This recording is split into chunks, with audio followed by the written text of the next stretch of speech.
Welcome back, everyone. Researchers are still trying to understand the long-term health impacts of COVID-19. Some people know it firsthand and are still dealing with the effects months, even years after having this terrible virus. 6 News reporter Adriana Alexander joins us now here in studio to talk about it. You met with a Central Texas woman who is really suffering from heart failure, and this is a terrible thing. It's all happened because she got COVID. It all happened because she got COVID a long time ago, and Temple beautician Cornisha Riley had no prior breathing issues and no major health issues before getting COVID, but after getting the virus, her health has never been the same.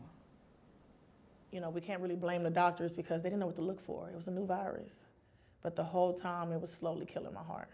Temple beautician and native Cornisha Riley lived a normal life before testing positive for COVID-19 back in October 2020. She had the normal symptoms, including a runny nose, cough, and shortness of breath. Now, almost 3 years later, she never expected to be dealing with long COVID. I went to go out with my kids, have a little fun, and I couldn't breathe out. I could breathe in, but I couldn't breathe out. And then next morning when I get ready to take them to school, I couldn't breathe. I had to go in. All the illnesses, the sicknesses, they have taken it back to COVID. According to the CDC, nearly 1 in 5 American adults who have had COVID-19 still have long COVID, with women having an even higher chance of getting it. For Cornisha, experiencing heart failure and relying on a breathing tank to receive oxygen has affected not only her, but her 2 teenage kids. That's hard when you have 2 teenagers. Especially with this year being my son, Jesus. This is my son's senior year, and I planned on making it so big for him. And now we're limited.